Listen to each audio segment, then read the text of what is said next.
my name's Robin. Welcome to English Grammar Now. Today, we're going to be talking about giving orders. In grammar, we call this the imperative. The imperative is a different way of organizing a sentence. There are many reasons that we use it, and we tell people directly what to do when we are using the imperative. In cases like these, it's not as important to be polite. There are three reasons we might use the imperative.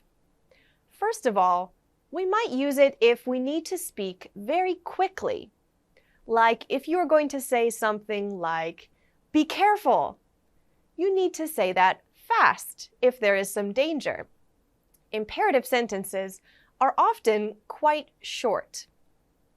Another reason you might need to use the imperative is if you have some authority. So, for example, tell John that we'll have to reschedule the meeting.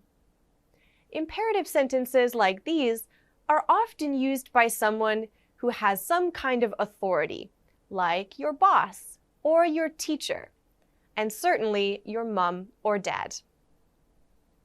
The other reason we might use the imperative is to give clear instructions. So we might tell someone, "Come in, have a seat." These are all examples of imperative sentences. We'll take a look at how to organize these sentences in a moment. Here's what imperative sentences will look like. It's very different than most of the sentences we have seen so far. You can see from this chart that sometimes imperative sentences are very short. We write them in this way because we want to highlight the main verb in the sentence. The other times we have put the verb at the beginning has been in questions. But imperative sentences are statements, but they still begin with the main verb. Let's read a few of these examples. Be quiet. Hold this while I lock the door. Ask your father if he wants to come. Stop. Even though stop is only one word, this is considered a complete imperative sentence. You can also see that sometimes in imperative sentences, we use an exclamation point instead of a full stop. This is in cases where we are saying it loudly or with emphasis. You'll also notice that there is no subject at the beginning of an imperative sentence. In every other kind of sentence in English, we usually have a subject or, in the passive, the object at the beginning, before the main verb, but not in the imperative. This is understood as an instruction from the speaker to the listener, so we know who is who. But if you want to make it clear who you are talking to when you use an imperative sentence, you can put a name or a pronoun at the beginning. You also can be a little more polite. You can add the word please before the main verb or at the end of the sentence if you'd like. Here's some examples. Everyone be quiet. Someone hold this while I lock the door. Mary, please ask your father if he wants to come. You stop. You can see that sometimes we know exactly who we're talking to by using a name like Mary. Sometimes we might be talking to a large group of people. We might use the word everyone. Sometimes it doesn't matter who we are talking to. In this case, we'll use the word anyone. It doesn't matter who holds this. Anyone can do it. For telling someone not to do something, we will use don't at the beginning of the imperative sentence. Here's some examples. Don't tell her I told you. Don't leave yet. Don't wait for me. There are some very rare formal situations where we would use do at the beginning of a positive imperative sentence, but it's very uncommon. It would look like this. Do come visit sometime. That's very uncommon though. Mostly, we will add the verb to do if we are making the imperative sentence negative. Now you give it a try. Each of these four has a question. You can write the response to that question using the imperative.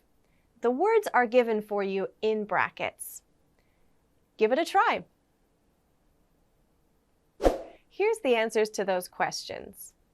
For number 1, do you want the last piece of pizza?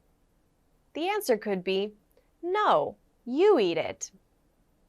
We could also write the answer more simply, no, eat it.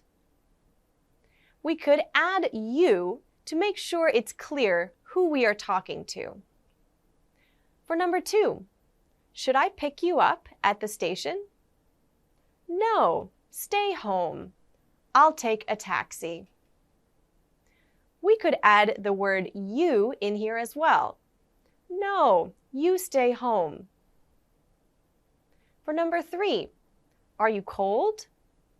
Yes, please close the window. Here we've added please to make it a little nicer, a little more polite of a request. For number 4, shall I get this orange scarf?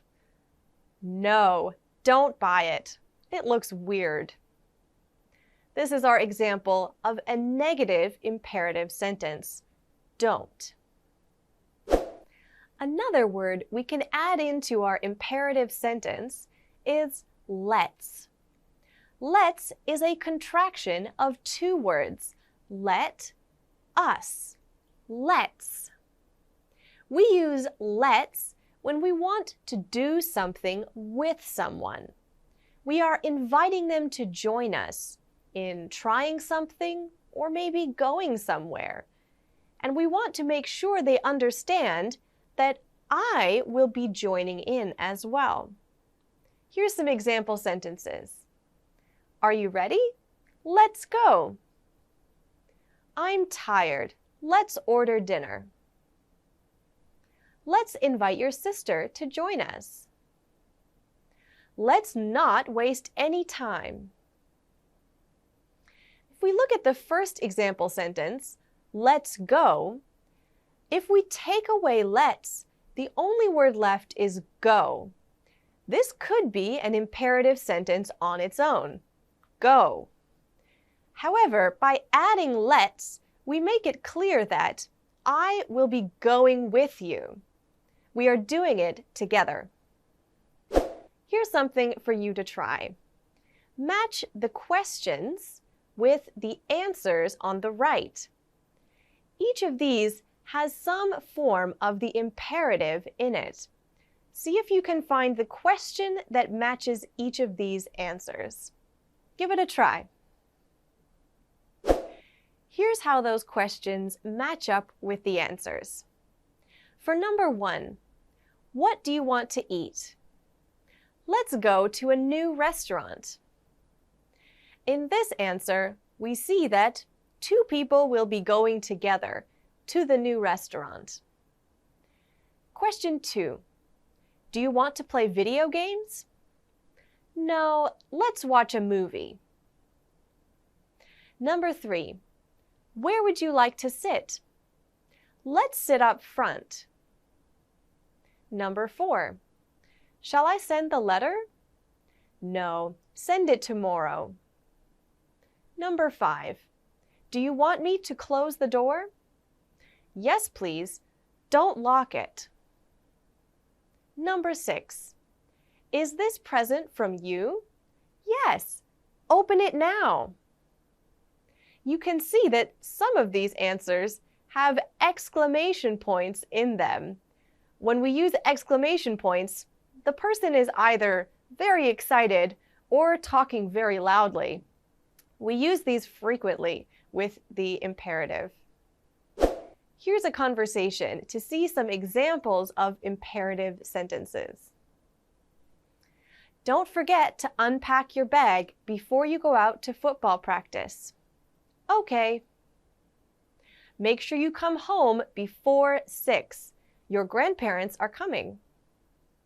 I will. Don't start supper without me. Of course. Let's play a game after we eat tonight. Choose one that your grandmother likes. Sure, I can do that. Call me if you'll be late. Here's some of the examples of imperatives in this conversation. Obviously, we often use the imperative when one person has authority over the other person, like your mom. She will often tell you things you should know or things you should do. So, many of the sentences that mom says in this conversation are imperatives. Don't forget, make sure, let's play, choose one, call me. But it's not always the case that one person has to have authority to use imperative sentences.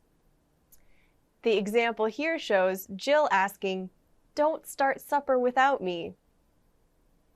We can also see that using let's shows that people will be joining together to do something. Let's play a game after we eat. This means that Jill is going to be playing with Mom and with their grandparents. Thank you for studying the imperative with me today. I'll see you again soon. Goodbye!